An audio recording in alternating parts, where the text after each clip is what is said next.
brought to you by Nova शुद्ध घी। जब जब खाए दिल खुश हो जाए, सदियों का नोवा शुद्ध देसी घी, सपना स्वस्थ भारत का। I love घी। नमस्कार, आप देख रहे हैं न्यूज तक। मैं हूं आपके साथ अनुराधा तंवर। बिहार किसका? जी हाँ, ये सवाल फिलहाल हर बिहार के नागरिक के जहन में भी है और देश के लोगों के जहन में भी है कि इस बार बिहार के विधानसभा चुनाव कौन जीतने वाला है। लेकिन चुनावों से पहले लगातार तमाम राजनीतिक दलों की ओर से तो घोषणाएं हो रही हैं, लेकिन इस बीच आज एक बड़ा खजाना खोलते हुए प्रधानमंत्री नरेंद्र मोदी ने बिहार की 75 लाख महिलाओं के खाते में 10-10 हजार रुपए भेजने के जो किश्त है वो शुरू कर दी है। यानी कि आप ये देखिए कि बिहार के चुनाव से पहले बिहार की 75 लाख महिलाओं को मुख्यमंत्री महिला रोजगार योजना के तहत 10-10 हजार रुपए मिले हैं। अब इस योजना का महिलाओं की ओर से किस तरीके से लाभ उठाया जाएगा, वो किस तरीके के रोजगार में इस पैसे को लगाकर अपने लिए अपनी आमदनी बढ़ाएंगी, वो एक अलग विषय है। लेकिन चुनावों से ठीक पहले ये जो खजाना खोला गया महिलाओं के लिए, इसका कितना असर चुनावों पर पड़ेगा, ये समझना जरूरी है। हमारे साथ वरिष्ठ पत्रकार विजय विद्रोही जुड़ रहे हैं। विजय जी, बहुत स्वागत आपका। शुक्रिया। प्रधानमंत्री नरेंद्र मोदी की ओर से आज बिहार की महिलाओं को 75 लाख महिलाओं को 10-10 हजार रुपए दिए गए हैं मुख्यमंत्री महिला रोजगार योजना के तहत। एक बड़ा गेम चेंजर मान रहे हैं आप आज के इस बड़े कदम को? नहीं, माहौल चेंजर हो सकता है। गेम चेंजर तो तब हम कहेंगे जब चुनावी नतीजा इसके पक्ष में आ जाए। वो अभी है नहीं, अभी चुनाव की घोषणा भी नहीं हुई है। लेकिन जो ट्राइड एंड टेस्टेड मामला है, इससे 2-3 चीजें तो साफ जाहिर होती हैं। एक तो एनडीए शेकी ग्राउंड पर है। एनडीए को लग रहा है कि जो चल रहा है उसके आधार पर तो सत्ता में आना मुश्किल है, इसलिए जमकर सरकारी खजाने से पैसा बांटा जाए। अब 10,000 रुपये में कौन महिला कौन सा रोजगार शुरू कर पाएगी, मेरी समझ से परे है। इनिशियली घोषणा ये थी जो इन्होंने जब नीतीश कुमार के साथ सरकार बनाई थी, जो प्रशांत किशोर भी कह रहे हैं कि 2 लाख रुपए तक का वित्तीय सहायता महिलाओं को रोजगार के लिए देंगे। उसमें थोड़ी शर्तें थी, थोड़े अलग अलग मापदंड बनाए गए थे। अब 10,000 रुपये, 75 लाख महिलाएं, 7,500 करोड़ रुपया, और फिर कहा जा रहा है कि 6 महीने बाद रिव्यू करेंगे कि इस योजना का महिलाओं को कितना लाभ हुआ, और उसके हिसाब से फिर 2 लाख रुपए तक दे देंगे। यानी रिव्यू 6 महीने, यानी 6 महीने से ज्यादा ये योजना चलेगी। ये भी चुनाव अगर जीत गए। महाराष्ट्र में लाड़की बहन योजना का उदाहरण सबके सामने है। जो भी महिला ने फॉर्म भरा 1,500 रुपए दे दिए, कुछ को तो एडवांस दे दिया। मोटे तौर पर 4 से 5 किश्तें 4,500 से लेकर 6-7,500 रुपए तक दे दिए। वादा किया कि सत्ता में आए तो 2,100 रुपए देंगे। सत्ता में आए तो कह दिया 2,100 रुपए अभी देने की स्थिति नहीं है, और 1,500 रुपए दे रहे हैं। वो भी लिस्ट शॉर्ट लिस्ट कर दी और उसमें लाखों महिलाओं के नाम काट दिए। आपके दिल्ली में देखिए 2,500 रुपए महिलाओं को देने का वादा था, और उसमें तब ये नहीं था कि कौन सी महिला होगी कौन सी नहीं होगी, शर्तें वर्तें उतनी बताई नहीं गई थी। अब शर्तें ही शर्तें उस पर हैं और लाखों महिलाओं के नाम कट गए हैं। तो अब दिक्कत यह है कि अपोजिशन पार्टी इसका विरोध भी नहीं कर सकती। वो अगर विरोध करेंगी इस योजना का तो महिलाएं और नाराज हो जाएंगी कि हमारे खाते में 10,000 रुपये आ गए और आपको जलन मच रही है, आपने तो कुछ दिया नहीं। और बिहार में बहुत स्थिति बहुत खराब है। वहां प्रति व्यक्ति आय भी देश के अन्य राज्यों के मुकाबले बहुत कम है, 6,000 रुपये के आसपास है। 50% से आधी आबादी जो है वो बीपीएल है, एक तरह से बिलो पॉवर्टी लाइन रहती है। तो ऐसे में 10,000 रुपये बहुत बड़ी नेमत है। तो बीजेपी को लग रहा है कि ये एक गेम चेंजिंग आइडिया उनके हिसाब से हो सकता है। इनफैक्ट देखिए ना, 75 लाख महिलाएं तो मोटे तौर पर अगर देखें तो करीब करीब 3 करोड़ जो लोग हैं वो उन पर इसका इम्पैक्ट हो सकता है, क्योंकि 75 लाख महिलाएं तो 75 लाख परिवार, और परिवार को अगर हम जोड़ें तो करीब करीब 2.5-3 करोड़ के पार जो है वो ये आंकड़ा जा सकता है, जिन पर इनका असर हो सकता है इस योजना का।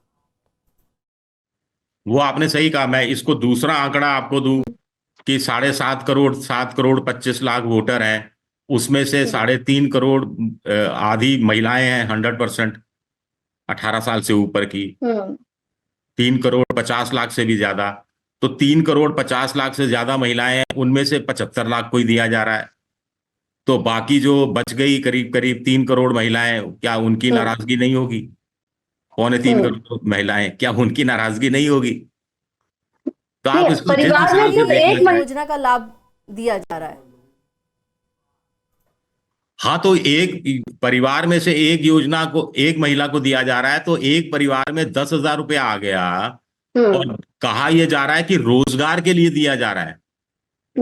10,000 रुपए में कौन सी महिला कौन सा रोजगार शुरू कर देगी? साफ है कि ये रिश्वत दी जा रही है, साफ है कि रेवड़ी बांटी जा रही है, साफ है कि 10,000 रुपया देकर वोट खरीदने की कोशिश की जा रही है। और ये आरोप मैं नहीं लगा रहा, ये सीबीआई के पूर्व डायरेक्टर एम नागेश्वर राव ने मुख्य चुनाव आयुक्त को एक लंबा चौड़ा खत लिखा है, जिसको ट्वीट भी उन्होंने किया है, जो कि एक वक्त में मोदी जी के बड़े लाडले अफसर हुआ करते थे।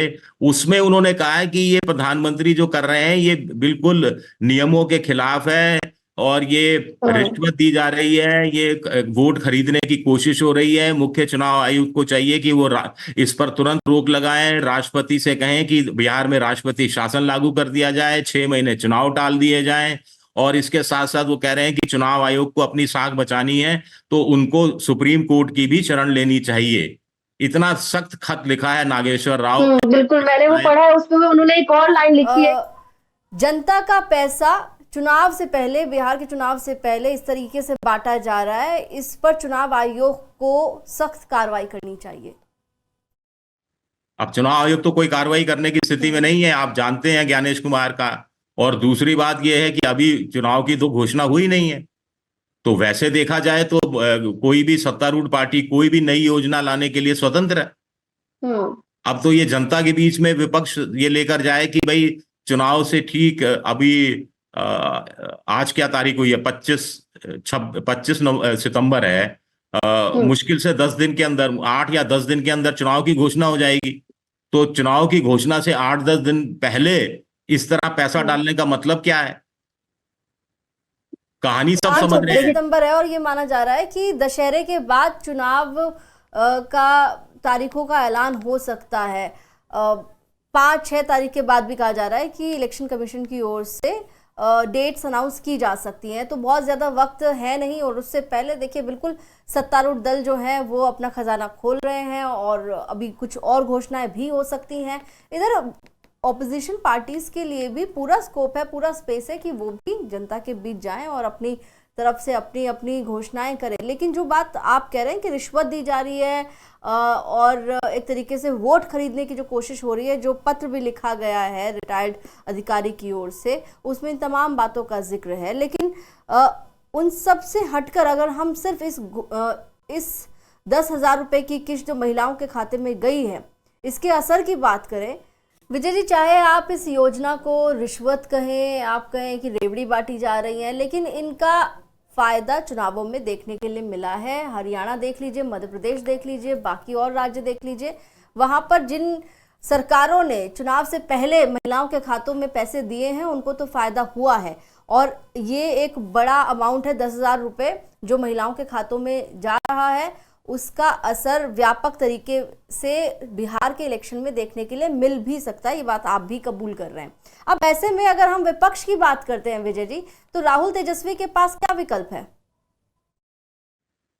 देखिए, एक तो मैं ये नहीं कह रहा रेवड़ी और रिश्वत, ये एम नागेश्वर राव, मैं तो एक साधारण नागरिक हूं, मेरी बात कौन मानेगा।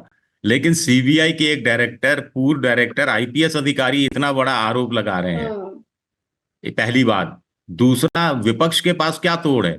विपक्ष अगर अपनी तरफ से घोषणा कर दे कि या हम भी अपनी चुनाव जीतने पर ऐसी कोई काम करेंगे, तो जनता को लगेगा कि ये तो चुनाव जीतेंगे तब करेंगे, जीतेंगे नहीं जीतेंगे तय नहीं है, ये तो अभी से हमारी जेब में आ गया ना 10,000 रुपया। इससे पहले भी नीतीश ने पर आरोप है तेजस्वी का कि ये नकलची सरकार है, हमारी घोषणाओं की नकल कर लेती है। जैसे 125 यूनिट बिजली फ्री, महिलाओं को 35% सरकारी नौकरियों में आरक्षण, आंगनबाड़ी कार्यकर्ताओं का आजीविका दीदी का, और दूसरी जो आशा वर्कर्स है, इन सब का मानदेय बढ़ाया गया। और ये सबका सब 4.5 साल तक क्यों नहीं बढ़ाया गया? आखिरी 3 4 5 महीने में ही ये सब क्यों किया गया? इस पर जोर दे सकता है विपक्ष चाहे तो, लेकिन जिसके पास आ रहा है, जिसको फायदा मिल रहा है, बिल्कुल। वो उसके ऊपर है, वो उसका फायदा उठाकर बीजेपी को वोट दे या उसका फायदा उठाते हुए भी बीजेपी को वोट नहीं दे, वो अलग कहानी है। लेकिन अभी तक आपने सही कहा कि चाहे महाराष्ट्र हो, चाहे मध्य प्रदेश हो, चाहे छत्तीसगढ़ हो, चाहे झारखंड हो, चाहे कर्नाटक में हो, चाहे तेलंगाना हो, चाहे दिल्ली हो, जिस पार्टी ने ऐसी कोई महिलाओं संबंधित घोषणाएं की हैं और जिस पर जनता ने यकीन किया, वो जीत कर आई है चुनाव। और वो दिखाई भी दिया है हमें। लेकिन बिहार की बात करें विजय जी, बिहार एक ऐसा राज्य है जहां पर आप ये देखिए बहुत ज़्यादा पलायन होता है। रोजगार के लिए लोग बिहार से बाहर निकलते हैं, दूसरे राज्यों में जाते हैं। ऐसे राज्य में जहां पर विकास के क्षेत्र में बहुत स्कोप है आपके पास काम करने के लिए, आप लगातार, नीतीश कुमार लगातार सत्ता में रहे, सीएम की कुर्सी पर रहे, ऐसे में उनके पास गिनाने के लिए उनकी बहुत सारी उपलब्धियां होनी चाहिए। क्या वाकई उनको भी इस योजना की जरूरत है चुनाव जीतने के लिए? देखिए, उपलब्धियां अगर होती तो इस योजना की जरूरत नहीं पड़ती। कोई उपलब्धियां नहीं है। प्रशांत किशोर कई बार अपनी प्रेस कॉन्फ्रेंस में नीतीश कुमार की चुनावी घोषणाएं और उन पर जो अमल किया गया, आधे अधूरे ढंग से अमल किया गया, वो सारी पोल पट्टी खोल चुके हैं। अभी मुझे ऑफ हैंड आंकड़े याद नहीं है, लेकिन वो सारी चीजें बता चुके हैं। इस योजना के बारे में भी बता रहे हैं कि मूल योजना थी कि महिलाओं को कुछ शर्तों के साथ उनकी शैक्षणिक योग्यता वगैरह को देखते हुए 2 लाख रुपए तक का रोजगार देने पैसा देने की बात थी कि वो अपना रोजगार खोल सकें। और किया क्या है, 10-10 हजार रुपए आंख बंद करके 75 लाख महिलाओं को बांट दिए गए हैं। और फिर कहा क्या जा रहा है कि 6 महीने बाद रिव्यू करेंगे। 6 महीने बाद 10,000 रुपए बढ़कर 1 लाख में या 2 लाख में परिवर्तित होते हैं, या कहा जाता है कि ओके टाटा थैंक यू, 10,000 रुपए दिए थे, आपने वोट दे दिया, सरकार बन गई, आप भी खुश रहिए, हम भी खुश रहते हैं। तो ये कुल मिलाकर आप अपने ही संकल्प पत्र, अपने ही घोषणा पत्र के साथ बेईमानी कर रहे हैं। और फेयर एंड फ्री इलेक्शंस में की जो एक परिपाटी होती है, एक परिभाषा होती है, उसका कहीं ना कहीं ये साफ तौर पर उल्लंघन है। अगर ये योजना 1 साल पहले, 2 साल पहले शुरू हो जाती तो कोई प्रॉब्लम नहीं थी, कोई ऐतराज नहीं करता। लेकिन चुनाव की घोषणा से 8-10 दिन पहले अचानक से घोषणा करना, 7,500 करोड़ एक झटके में ट्रांसफर कर देना, कहीं ना कहीं तो दर्शाता है कि आप कॉन्फिडेंस लेवल आपका बिल्कुल खत्म है। ये 7,500 करोड़ ट्रांसफर नहीं हुए, बल्कि ये बिहार के चुनाव का परिणाम ट्रांसफर हो गया। देखिए, मैं इस बारे में कोई टिप्पणी अभी नहीं कर सकता, क्योंकि वोटर के बुद्धिमत्ता पर, वोटर की समझदारी को लेकर कोई सवाल नहीं उठाया जाना चाहिए, कोई शंका पैदा नहीं करनी चाहिए। हम क्यों मानकर चलें कि नागेश्वर राव जो कह रहे हैं रिश्वतखोरी है, और जनता इसको रिश्वतखोरी के रूप में ले रही है या नहीं ले रही है, या जनता को ये 10,000 महिलाओं को 10,000 रुपए की रिश्वत स्वीकार है या स्वीकार नहीं है, हमें नहीं पता वो कैसे रिएक्ट करेंगी। लेकिन लिए आप एक बात विजय जी, एक मिनट, आप ये बताइए कि महिलाओं को रोजगार शुरू करने के लिए 10,000 रुपए की किस्त अगर उनके खाते में आ रही है, किसी को सिलाई बुनाई का कोई काम करना है, किसी को छोटा कोई अपना उद्योग शुरू करना है, उसको इनिशियल अमाउंट सरकार की तरफ से मिल गया, उसे तो ये एक वित्तीय मदद लगेगी ना? बिल्कुल लगेगी, मैं कब कह रहा हूं मदद नहीं लगेगी। लेकिन आपका घोषणा पत्र, आपका संकल्प पत्र क्या कहता था और आप कब लागू कर रहे हैं? 10 दिन पहले लागू कर रहे हैं, तो आपकी नीयत में तो खोट है, आपकी मंशा तो ठीक नहीं है। आप ये वोट खरीदने की ये कोशिश है, ये तो मैसेज जाएगा। अब उसके बावजूद चूंकि गरीब जनता है, नीतीश कुमार का महिलाओं पर भरोसा बहुत रहा है। नीतीश कुमार एक वक्त बाईसाइकिलें बांटते थे स्कूली बच्चियों को, किसी ने ऐतराज नहीं किया। देखा देखी कई राज्यों की सरकारों ने बाईसाइकिलें बांटी, फिर स्कूटी तक बांटी, और बांटी जानी चाहिए जो मेरिटोरियस बच्चियां हैं। लैपटॉप देती रही हैं सरकारें, मुझे उसमें भी कोई ऐतराज नहीं है। महिलाओं के लिए, रोजगार के लिए ममता बनर्जी की एक योजना है, मैं भूल गया, उसके तहत भी पैसा दिया जाता है, किसी को कोई ऐतराज नहीं है। लेकिन चुनाव लेकर सवाल है, टाइमिंग को लेकर हाँ, टाइमिंग बहुत बड़ा सवाल उठाती है। टाइमिंग को लेकर सवाल जो है वो उठ रहे हैं कि बिहार में जब चुनाव अनाउंस होने वाले हैं तो उससे ठीक पहले ही क्यों महिलाओं को ये जो मुख्यमंत्री महिला रोजगार योजना के तहत पैसे दिए जा रहे हैं, ये अभी क्यों दिए जा रहे हैं, पहले क्यों नहीं दिए गए, तमाम बातें हैं। लेकिन सबसे बड़ी बात यह है कि क्या इस योजना का लाभ पाने वाली महिलाएं आने वाले बिहार के विधानसभा चुनावों में अपना जो बहुमूल्य वोट है, अपना जो मताधिकार है, वो इसी एक कदम पर तय करेंगी। ये जो उन्हें आर्थिक मदद मिली है उस पर तय करेंगी। बहुत सारी बातें हैं, आने वाले दिनों में उन पर भी चर्चा होगी। विजय जी, बहुत बहुत शुक्रिया हमारे साथ जुड़ने के लिए, तमाम चर्चा करने के लिए।